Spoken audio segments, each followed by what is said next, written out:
Bienvenidos cada uno de ustedes a nuestro programa en Verdad Radical. Hoy tenemos de invitado especial a el pastor Gustavo Vega. Así es, mi estimado Gary, es una bendición y un privilegio estar acá con todos ustedes, bueno, los internautas, y estar acá en el programa Verdad Radical y poder compartir un tema tan interesante como es este, ¿no? Sobre la existencia de Dios. Así que esperamos una gran bendición en este tiempo. Claro que sí, cada uno de ustedes que hoy nos están viendo, les enviamos un enorme abrazo, un enorme saludo. Y pues todos los sábados en la noche, a eso de las 7:30, si Dios permite, vamos a estar transmitiendo también en vivo pronto para que usted también pueda conectarse y pueda también hacer consultas, pueda poner ahí en los comentarios también, apoyarnos, compartirlo.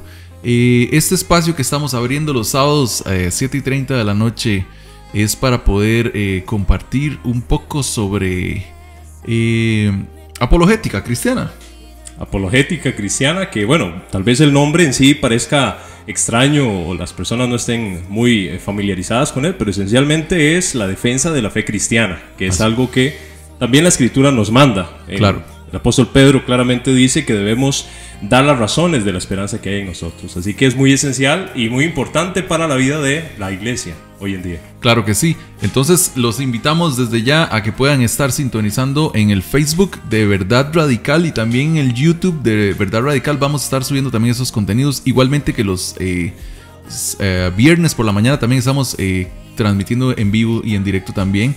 Y compartiendo temas también con cada uno de los invitados que tenemos, y en este caso los viernes con el pastor Michael.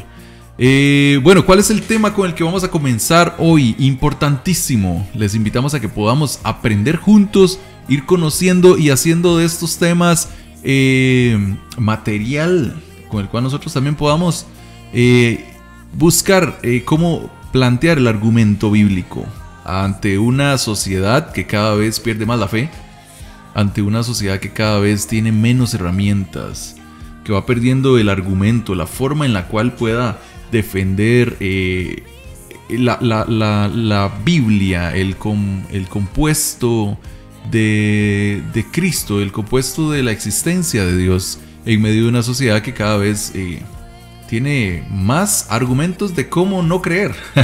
Sí, o pretenden buscarlos, ¿verdad? No, y es que es una realidad, Gary, que hoy en día podemos ver cómo muchos jóvenes entran en las universidades y empiezan a perder la fe.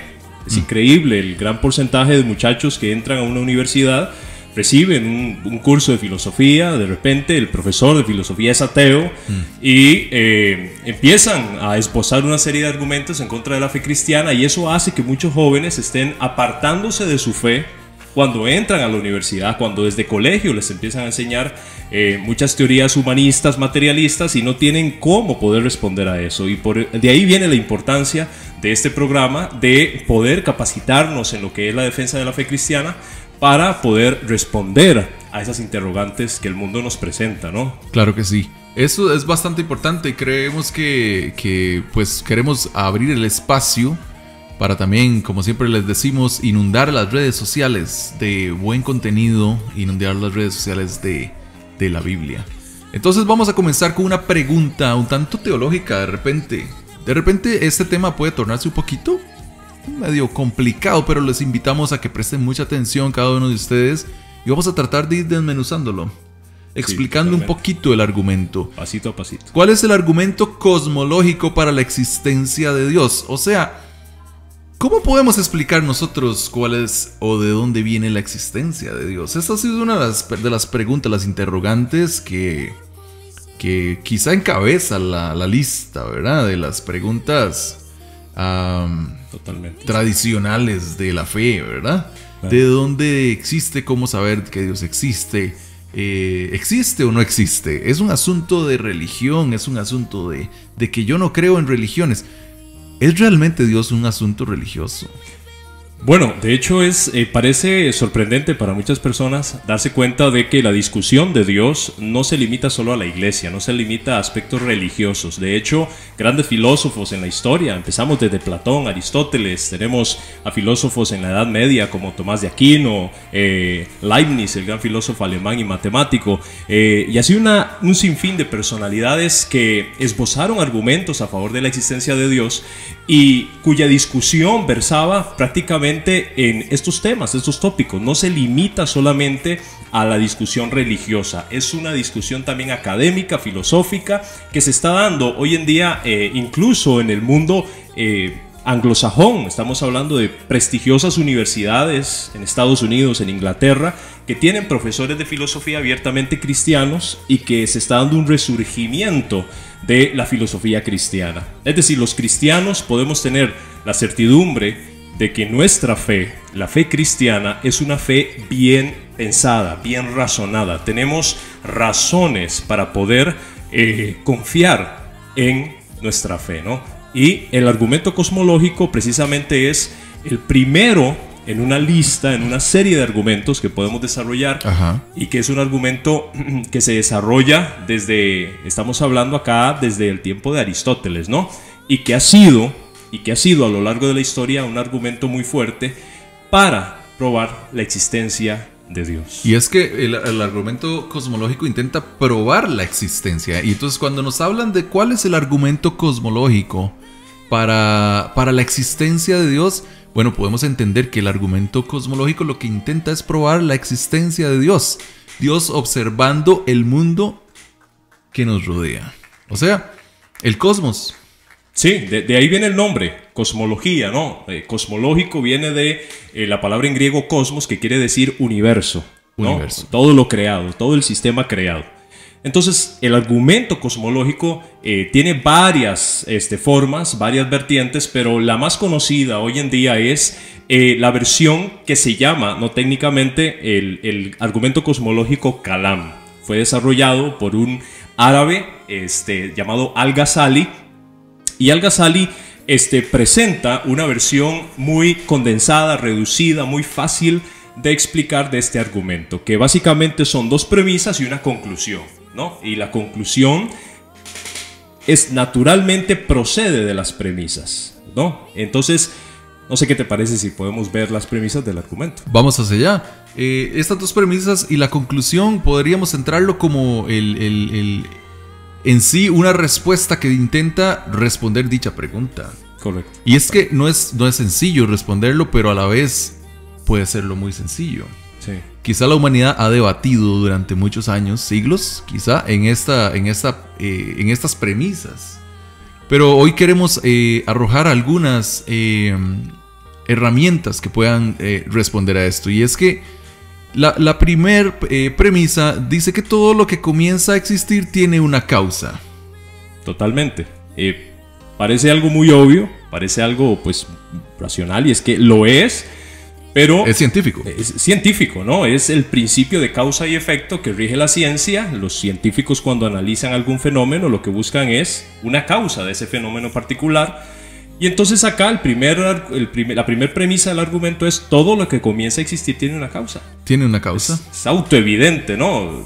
Nadie se preocupa porque si sale de su casa, de repente aparezca un elefante en medio de la sala, no, de su casa. Todo tiene que tener una causa lógica de la existencia. Las cosas no saltan a la existencia de la nada y por nada. Tiene que haber una causa razonable. Ok. Esta sería entonces la primera premisa. ¿Cuál sería la segunda premisa, Pastor Gustavo? Claro, la segunda premisa dice: el universo comenzó a existir. Ok. ¿Sí? Y eso es algo que se ha podido desarrollar o investigar a nivel científico. Pero es que, discúlpeme, claro, pero cualquiera podría decir, bueno, sí, obviamente el universo comenzó a existir. ¿Qué tiene esto de...? Bueno, es muy importante porque hasta el siglo pasado, los ateos usualmente afirmaban la existencia eterna del universo, ¿no? Que el universo podía ser eterno en espacio y tiempo. Pero en los últimos descubrimientos de la ciencia, del Big Bang, por ejemplo, que el sacerdote Georges Lemaître postuló la teoría del Big Bang y luego fue corroborada con descubrimientos científicos, con, por ejemplo, el fondo de microondas descubierto por científicos Arno Penzias. Descubrieron poco a poco de que la teoría de Georges Lemaître realmente era verdadera. El universo comenzó a existir. Uno de los grandes descubrimientos que hizo, por ejemplo, el astrónomo Edwin Hubble fue que él empezó a ver que las galaxias más lejanas en el universo se estaban cada vez alejando más de nosotros. Ajá. Cada vez más como si se expandiera. Como si se expandiera, ¿no? Entonces ahí también entra en juego Albert Einstein con su teoría de la relatividad. De hecho, algo muy curioso es que Albert Einstein, al desarrollar la teoría de la relatividad, él llegó a la conclusión, por su teoría, matemáticamente hablando, de que el universo tenía que tener un inicio. Claro. Y no le gustó. Se enojó Albert Einstein. No le gustó. Él mismo dice, no me gustó saber de que mi teoría me estaba llevando a un inicio de todas las cosas. ¿Y sabes qué hizo Albert Einstein? ¿Qué hizo? Metió una constante, metió un parámetro distinto a su teoría para tratar de evitar el inicio del universo. De llegar a una conclusión. Correcto. Y lo que le llevó a Albert Einstein fue que muchos otros físicos más adelante de él, cuando analizaron precisamente esta constante cosmológica que incluye Albert Einstein en su teoría de la relatividad, se dieron cuenta que él había cometido un grave error. Y el mismo Albert Einstein lo acepta. Y llega a un punto de su vida donde él dice, la constante que yo metí a mi teoría de la relatividad tratando de evadir la realidad del inicio del universo fue mi más grande error de toda mi carrera. Y no se puede evadir. El mismo Albert Einstein llegó al observatorio de Hubble en Estados Unidos para observar el fenómeno que había observado Edwin Hubble hace unos años sobre estas galaxias que se van expandiendo. Era inevitable la conclusión. El universo se está expandiendo. ¿Y a qué nos lleva esto? Bueno, porque si nosotros regresamos en el tiempo, ¿qué va a pasar? Las galaxias van poco a poco a contraerse. A contraerse hasta un punto donde el universo llega a ser... Tiene que iniciar. Es el punto cero. El punto cero. Que se llama en la ciencia la singularidad. La singularidad. No. Entonces, el universo comenzó a existir. Es evidente y la teoría del Big Bang es la más respaldada hoy en día. Han postulado otras teorías también como los multiversos, por ejemplo, o la teoría de la contracción del universo. ¿No? El universo se expande, llega a un punto donde se va a contraer, que se llama el Big Crunch, y vuelve a explotar. Pero lo interesante de esto, Gary, es que tenemos a Alexander Vilenkin, que es otro gran matemático, cosmólogo, que él, al hacer un análisis cuidadoso de todas las teorías, él llegó a una conclusión.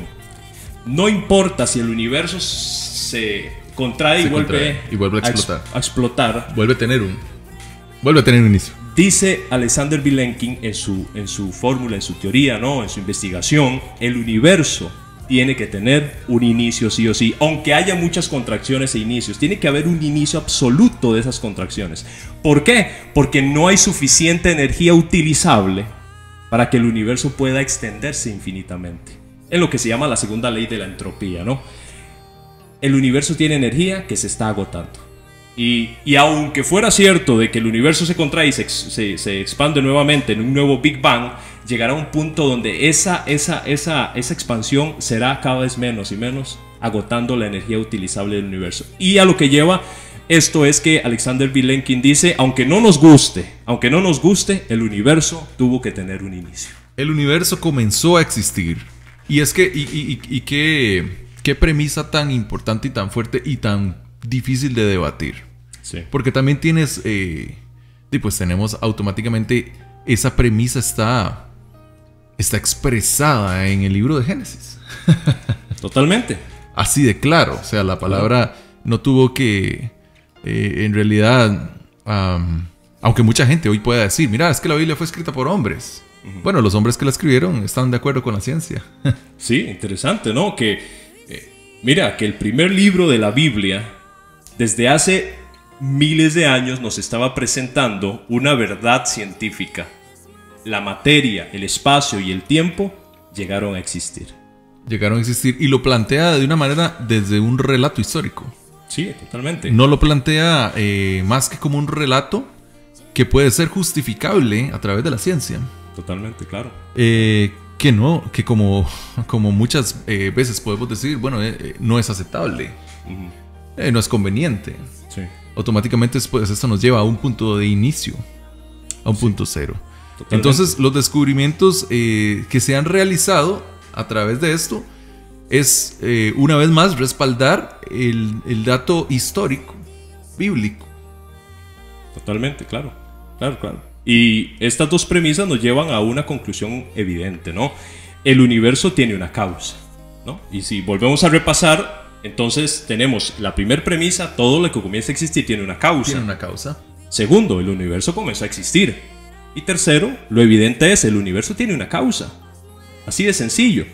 Ahora, la pregunta aquí sería, ¿qué es lo que mejor explica esa causa, ¿no? ¿Cuál es la causa que mejor calza con la explicación o el fenómeno de la existencia del universo?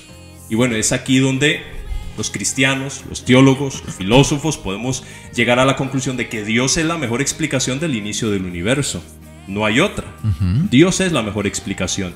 Y esto se puede entrever o deducir precisamente de los atributos que podemos extraer de la conclusión de este argumento, los atributos de esa causa. Los atributos de esa causa.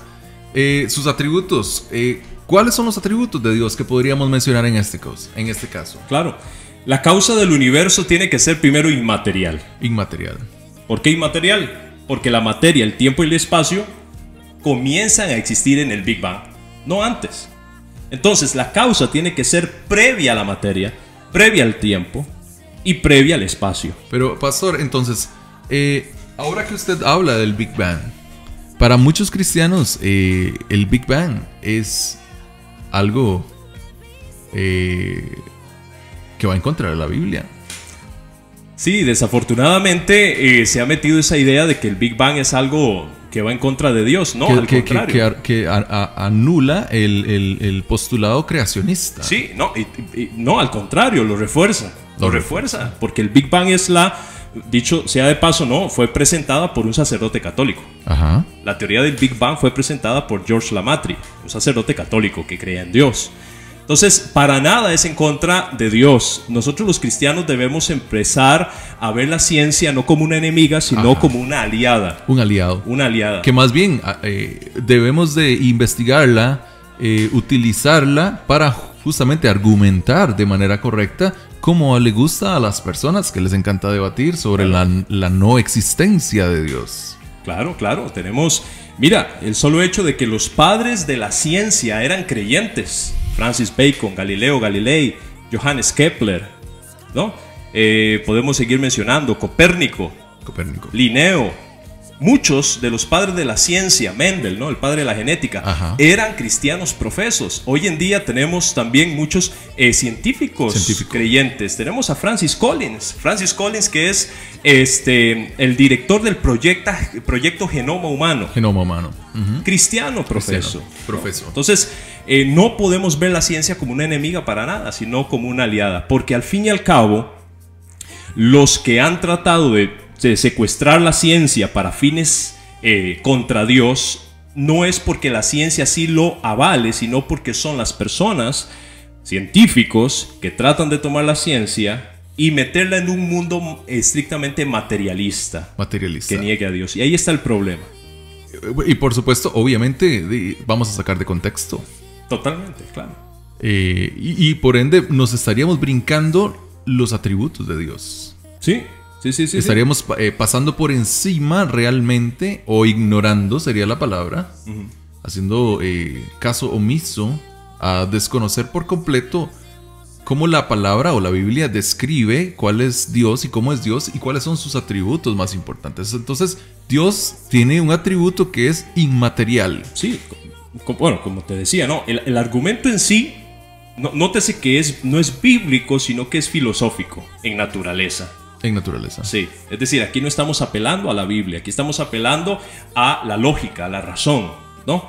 Y el argumento en sí es filosófico. Ahora podemos tomar el argumento y luego añadirle los tintes bíblicos, porque podemos encontrar que la Biblia habla de que Dios es un Dios inmaterial. En Juan 4:24 dice que Dios es espíritu. Dios es espíritu y los que le adoran en espíritu y en verdad es necesario que le adoren. Entonces, la Biblia presenta un Dios que es espíritu. No, es un ente no material, es inmaterial. Es inmaterial. Que calza perfectamente con la descripción de la causa del universo. La causa del universo tiene que ser inmaterial porque es antes de la materia, antes de esa singularidad del Big Bang donde todo es creado. O sea, antes de que fuese creado el universo, todo era inmaterial, Dios estaba ahí, pues es inmaterial. Claro, la causa tiene que ser inmaterial, porque no tendría sentido decir, bueno, la materia fue causada por la materia. ¿Cómo puede ser la materia causada por la materia si no existía la materia? Exactamente, no puede ser. La causa tiene que ser inmaterial, ¿no? Dios es espíritu. Dios es espíritu. Que calza perfectamente con la descripción de Dios. Ok, ¿y cómo podemos entonces justificar también el otro atributo que es de que Dios es atemporal? Muy bueno. Mira que, de hecho, en la teoría de la relatividad, algo maravilloso que hizo Albert Einstein es que se puede deducir que la materia, el espacio y el tiempo, las tres están íntimamente relacionadas. ¿Por qué? Porque no puedes tener tiempo si no tienes espacio. No puedes tener materia si no tienes dónde ponerla. ¿No es cierto? Entonces, necesitamos el espacio. Necesitamos el espacio. Las tres cosas están íntimamente relacionadas y la teoría científica precisamente establece de que estas tres cosas empiezan a iniciar en la singularidad del Big Bang. ¿No es cierto? Entonces la causa no solamente tiene que ser inmaterial, la causa de esto tiene que ser atemporal. Atemporal. No tiene que tener tiempo. No tiene tiempo. No tiene tiempo porque el tiempo, ¿no?, se formó ahí. Cumple con lo que la palabra habla en Hebreos 13:8 cuando dice Jesucristo es el mismo ayer, hoy y por los siglos. Está hablando de un atributo de eternidad. Correcto, totalmente. Se toma de la mano, se abraza el argumento juntamente con las escrituras. El atributo que presenta a un Dios que no cambia, que es el mismo siempre, nos está hablando de un Dios que está por encima del tiempo, que no está limitado al tiempo, ¿no?, que no está sujeto a las variabilidades del tiempo, que puede manifestarse Dios en tiempo. Claro que sí, Dios puede trabajar en tiempo con su creación, porque Él es Dios, pero no está limitado a su creación. Ok. Otro atributo que podemos tener muy claro, y la palabra nos lo muestra por muchas partes, y que también nos lo va a mostrar, es esta misma fuerza de que Dios es poderoso. Mira, hombre, para lograr traer a la existencia el universo tan vasto que tenemos, la causa tuvo que ser enormemente poderosa, ¿no? Todopoderoso. Para lograr traer a existencia a un universo tan vasto, tan complejo. No sé ahora que está de moda el telescopio web, ¿no? El web. Cómo todas las fotografías que este telescopio magnífico trae del universo tan vasto, tan enorme en el que vivimos, nos deja entrever precisamente el poder de la causa de este universo. Porque no solamente tuvo que tener el poder para traerlo a la existencia, sino que tiene que tener el poder de sostenerlo en existencia. De sostenerlo. Y bueno, Jeremías 32:27 dice: yo soy el Señor Dios de toda la humanidad. ¿Hay algo imposible para mí? No hay nada imposible. ¿Crear un universo? wow. ¿Transformar una vida? ¿Un pensamiento? El creador del cosmos tiene el poder infinito para hacer. Es increíble, ¿no? ¿Cree usted que Dios tenga el poder de poder hacer lo que quiera hacer hoy con su vida? Tiene todo poder. Y es reconfortante saber que el Dios, precisamente, por lo menos a los que servimos, el Dios al que servimos los cristianos, es un Dios que tiene un poder infinito. Y cualquiera que sea la circunstancia que uno pueda estar pasando, ese poder nos puede levantar, nos puede transformar. Así es. Y en esto del cosmos, ¿cómo se impresiona una y otra vez la ciencia? Cuando intenta hacer réplicas, cuando intenta hacer duplicados, empieza a investigar profundamente. Ahora que está de moda también la inteligencia artificial, el cómo él procesa el cerebro, cómo el procesamiento del pensamiento nos muestra a través de Génesis, la palabra, cuando nos decía vamos a hacer al hombre a imagen y semejanza. Y es que la capacidad del hombre, la capacidad del ser humano de tener ese desarrollo de inteligencia nos muestra un atributo más de una inteligencia superior. Claro, es que la causa de este universo tiene que ser extremadamente inteligente, poderosa, poderosa e inteligente. O sea, no es un asunto de que se estrellaron un par de nebulosas y produjo una explosión inteligente. No. Mira, lo que podemos ver en el universo, ¿no? La complejidad de este universo, la complejidad de la vida, el ADN, es simple y sencillamente nos deja asombrados. Ha dejado asombrados a los científicos y debemos tener la humildad de reconocer que la causa de este universo tan vasto, tan complejo, tan perfectamente diseñado tiene que ser una causa inteligente. No hay otra. No es un asunto de al azar. No, es como decir, mira, que tenemos un chatarrero, ¿no? Un montón de chatarra y de repente viene un huracán y pasa por la chatarra y pasó el huracán y entonces se formó un automóvil perfectamente funcional, ¿no? Es decir, eso no pasa y debemos entender que solamente la inteligencia puede armar precisamente cosas complejas como un universo tan finamente ajustado, pero también la vida, la genética, ¿no?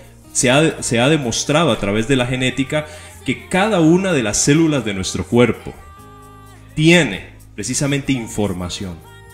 Y eso es maravilloso porque la información solo la producen las mentes. Si tú vas caminando por la playa y de repente ves un montón de ¿cómo se puede decir? No, en la arena, lo que hacen las olas, ¿no? Un montón de curvas en la arena. Ajá, como gráficos. Sí, y yo te pregunto, bueno, ¿esto quién lo produjo? Usted me puede decir, bueno, esto fue las olas del mar. Claramente, las olas del mar produjeron esas ondulaciones en la arena. Pero si vamos caminando por la playa y vemos un corazón bien bonito que dice, Juan ama a María, inmediatamente tú y yo vamos a deducir que eso lo produjo alguien. No lo produjeron las olas del mar, porque es información la que está ahí. Es información, no es algo al azar, no es algo random. Exacto. No. Y pensar de repente que eso lo produjeron o lo hicieron las olas sería absurdo. Nos lleva a nosotros como humanidad sería absurdo. A negar nuestra propia capacidad. Totalmente. Y lo que encontramos en el ADN es magnífico. Encontramos millones de datos, información en el ADN, ¿no? ¿Y quién pone información en la célula? ¿Quién pone esa información? Tiene que haber sido una mente. Es interesante porque hay teorías que dicen que el universo efectivamente tiene una mano inteligente detrás que construye un universo el cual es como un reloj finamente diseñado, se le da cuerda, el fabricante le da cuerda, lo pone a funcionar y se olvida de ella. Esa es una corriente de pensamiento también, sí, que... Deísmo, ¿no? Que se llama. Exactamente. Que propone que el universo, efectivamente, hay una fuerza inteligente y le atribuyen esto incluso a seres extraterrestres. Sí, claro, pero aquí es interesante porque, de hecho, Richard Dawkins, que es uno de los famosos ateos de hoy en día, ¿no? Le preguntaron, bueno, mira, la información que tenemos en la célula, ¿no crees que eso apunta a una mente? Y Richard Dawkins en un programa, él llegó a decir, sí, pero muy posiblemente yo puedo creer que la vida la colocó seres extraterrestres, ¿no? Hasta esos puntos absurdos puede llegar una persona que se niega a aceptar la mano del creador. La mano del creador. Porque, vamos a ver, eso solamente tira el problema más atrás. ¿Y quién creó a esos extraterrestres que pusieron la vida acá? Una vez más. Una vez más, volvemos a esa regresión infinita que es imposible. Debemos llegar a una causa encausada de todo lo causado, lo que hablábamos al principio. Todo lo que comienza a existir tiene una causa. Y es aquí donde muchos ateos hacen la gran pregunta, o la gran aseveración que ellos consideran el derrotero del argumento. Y ellos dicen, bueno, si todo tiene una causa, ¿qué causó a Dios? Ahí vamos otra vez al mismo punto. Pero nota que el argumento no dice que todo tiene una causa. El argumento dice todo lo que comienza a existir es lo que tiene una causa. Dios no comenzó a existir. Dios es eterno. Él es. Dios es eterno. Y cuando me ha tocado hablar esto con precisamente ateos, agnósticos, se molestan y dicen, bueno, es que estás tratando de jugar o aplicar otros criterios para Dios. No, no, para nada. Incluso, tú como ateo crees que el universo es tu creador. Si yo aplico la misma lógica, yo te pregunto, ¿y quién creó a tu creador? ¿A tu universo? A tu universo. ¿Quién lo creó? ¿Quién lo hizo? Entonces no todo tiene que tener una causa. Lo que comienza a existir es lo que tiene que tener una causa. Pero si hablamos que Dios es espíritu y Dios es eterno y siempre ha estado y no está limitado por las leyes de este universo, claramente no tenemos por qué buscarle una causa a Dios, buscarle una causa a un ser que no tiene causa, porque por definición nunca comenzó a existir. Nunca ha comenzado, exactamente. Y aquí vamos entonces entrando y cortando buena tela. Porque entonces la causa es eterna. No hay regresión de causas. No se puede, ¿cómo? Es imposible una regresión infinita de causas. No llegaríamos al hoy. Tiene que haber un stop, ¿no? Tiene que haber una causa incausada de todo lo causado. ¿Por qué? Porque si empezamos a buscar esa regresión infinita de causas, entonces nada existiría. ¿No? Nada existiría. Porque nos ponemos a buscar, bueno, ¿cuál es la causa de Dios? ¿Cuál es la causa del universo? ¿Y cuál es la causa que causó a ese Dios, que causó a Dios? Y la causa de Dios que causó a Dios. Y eso es la regresión de las causas. Sí. Que mucha gente plantea, porque inmediatamente cuando llegas a Dios, ¿y quién hizo a Dios? Y va de nuevo. Entonces ahí es donde comenzamos en una regresión de causas. Pero como lo estamos señalando ahorita muy claramente, el argumento es eterno. La causa es eterna. Simple y sencillamente no tiene un inicio. No tiene por qué.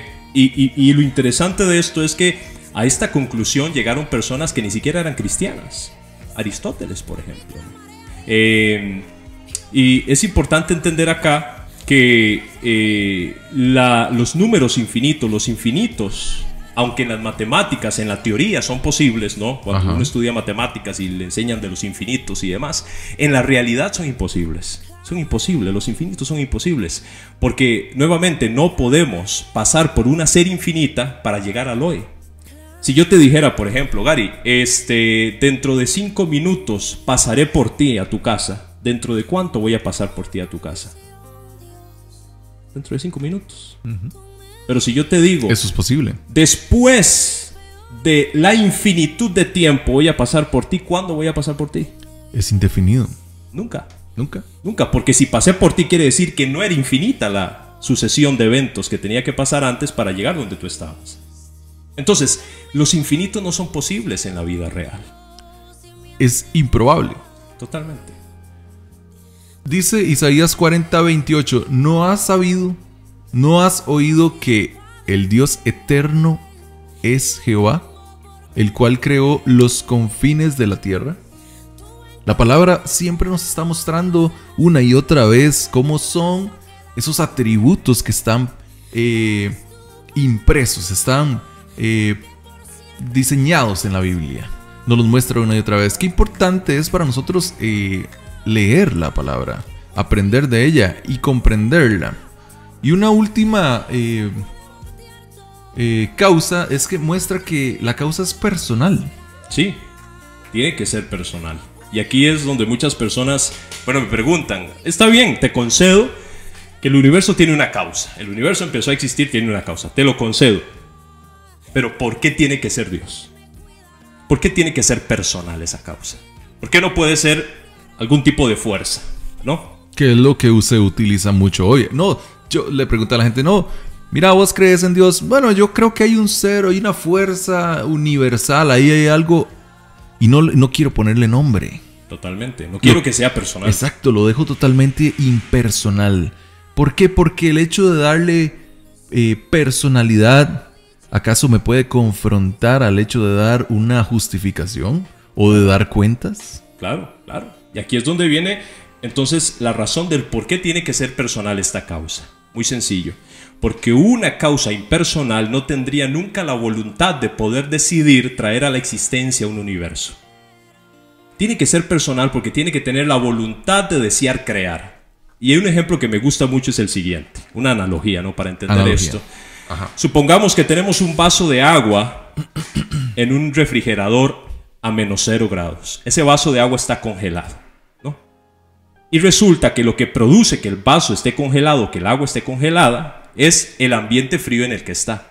Un ambiente impersonal, ¿no? El frío, la refrigeradora no produce, no tiene ningún tipo de personalidad. Hace que ese vaso esté congelado ahí siempre. Supongamos que es una refrigeradora eterna. Siempre ha estado congelando. ¿Cuándo esa refrigeradora va a dejar de congelar? Si es eterna. Si eternamente ha estado siempre propiciando, ¿no?, un ambiente frío para el vaso, quiere decir que esa refri nunca va a dejar de congelar esa agua, ¿no? Siempre va a estar congelada. ¿Cuándo va a dejar de estar congelada el agua? Pues nunca. Si la refri es eterna, ¿no? En la analogía. Ella no puede por su propia voluntad decidir dejar de congelar. Ahora me puede decir, pero si la refri eterna se daña, ¿no? Pero entonces no era eterna. Nuevamente, la regresión infinita de causas. Otra vez, volvemos al mismo punto. Pero ¿qué pasa si hay un agente con voluntad libre que decide abrir la refri, meter su mano y sacar el vaso? Hay una voluntad, ¿no? Entonces, la única manera de que en el pasado infinito, en esa eternidad, se haya, ¿no?, empezado el universo, iniciado el universo, es que tuvo que haber una voluntad detrás de eso. Un acto volitivo. Un acto volitivo, como se dice, ¿no? Porque si desde la eternidad ha estado las condiciones siempre iguales, siempre las mismas, entonces no habría cambio, ¿no? Por sí mismo. Y aquí es importante entender esto, porque un Dios personal es un Dios que no le gusta a la mayoría de las personas, como decías vos. Como lo estábamos mencionando. Es más digerible un Dios impersonal con el que pues yo hago lo que quiera y no tengo que darle cuentas a nadie, pero también la Biblia nos revela que Dios, el creador del universo, es un Dios que se preocupa por usted y por mí. Así es. Y en San Juan 1 nos muestra una explicación muy sencilla, tan profunda pero tan sencilla de llegar al fondo de esto. Y con esto destruimos el pensamiento teísta que habla justamente de esa impersonalidad o de ese abandono de aquel constructor o aquel relojero que pone la máquina perfectamente diseñada a funcionar y se va.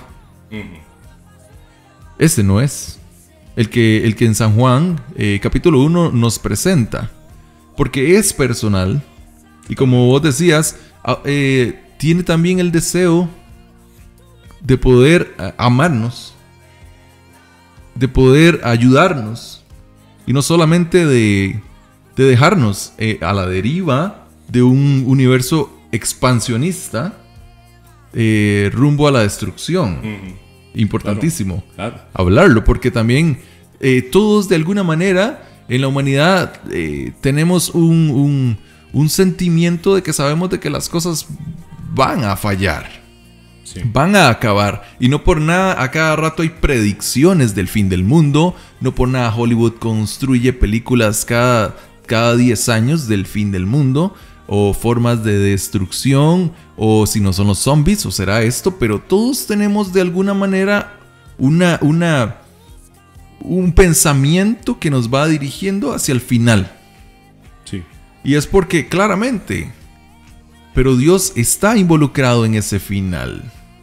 Totalmente. Y no nos está dejando solos en ese final. Y en San Juan 1, en el Evangelio de San Juan capítulo 1, hay una explicación interesantísima que dice: en el principio era el verbo, y ese verbo con mayúscula.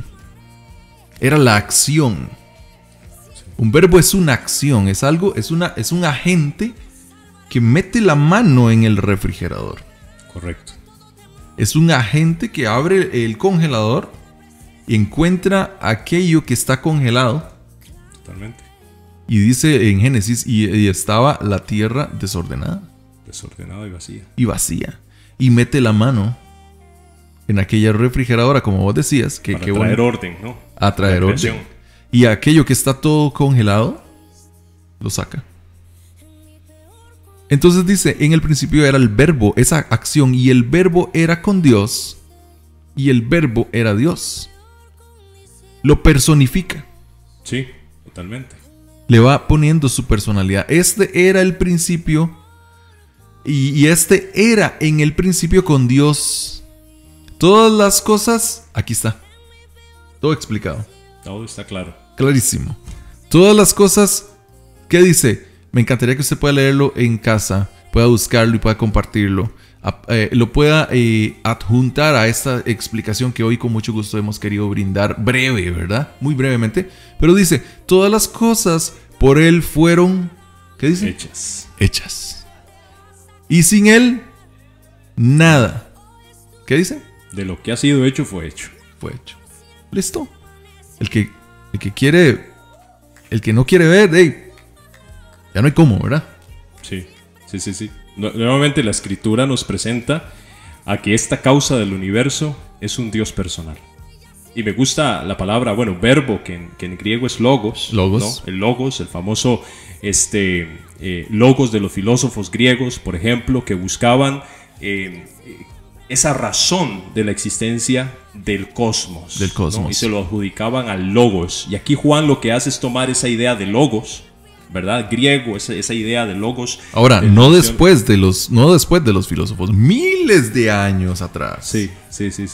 Y es maravilloso saber cómo Juan aquí en el Evangelio de Juan presenta que este logos es la razón, es la existencia misma del universo. En él converge la historia. Él es el punto focal y central. Hay otro pasaje que me gusta mucho, Gary, que es en Colosenses, donde dice que por él fueron hechos los cielos y la tierra, y nada de lo que ha sido hecho fue hecho si no fuera por él. Él es la razón de la existencia. Y nuevamente vemos un Dios que se involucra con la creación, un Dios personal. Un Dios personal. Y nuevamente vemos cómo el argumento de la justificación de las personas al cuestionar la veracidad bíblica, en decir, no, pero es que eso es hecho por hombres. Bueno, los hombres que hayan escrito este nivel de sabiduría y de comprensión, es cierto, fue escrita por mano de hombres.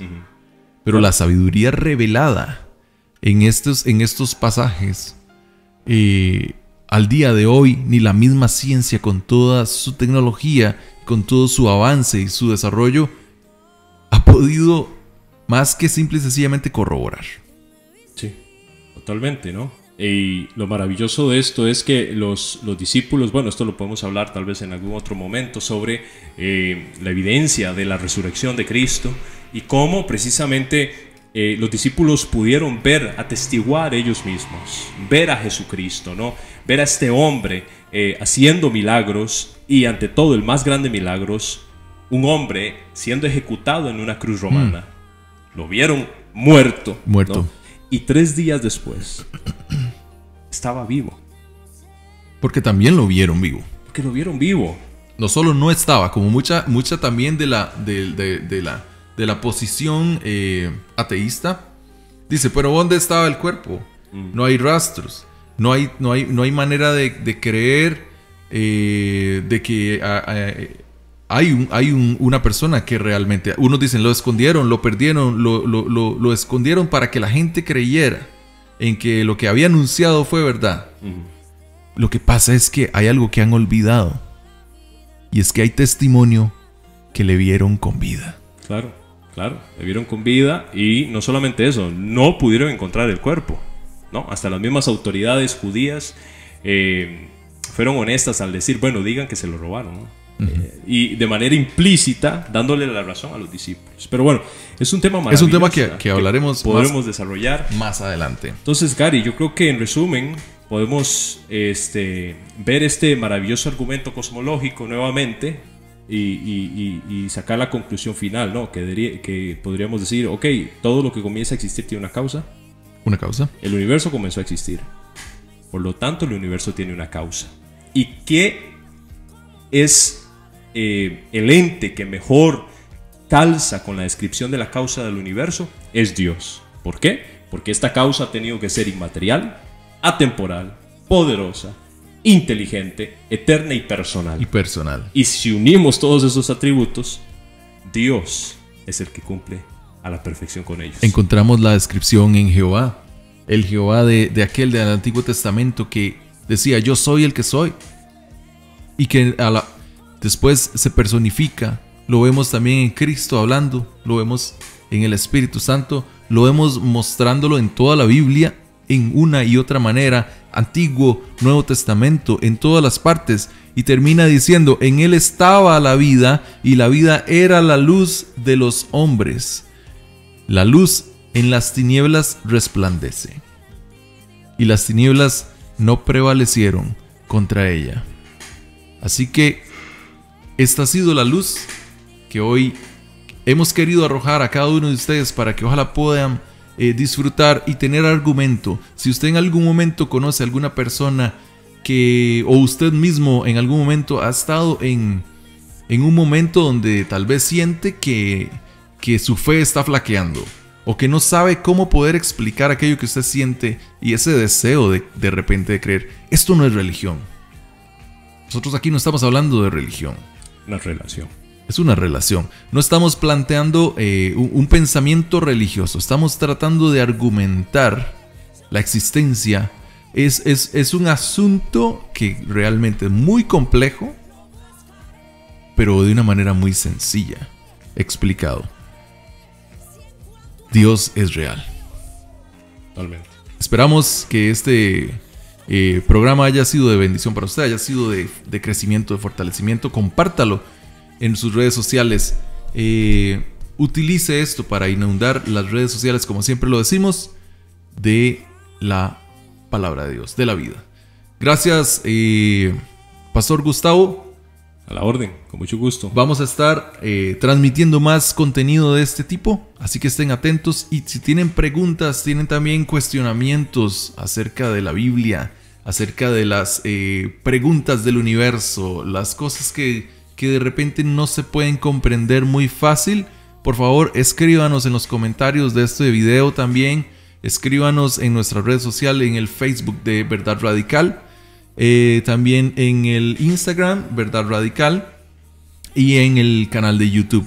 Comparta todo esto y una gran bendición, un gran gusto, y vamos a estar con cada uno de ustedes cada sábado 7:30 de la noche. Un gusto, Gary. Muchas gracias. Bendiciones, nos vemos. Bendiciones.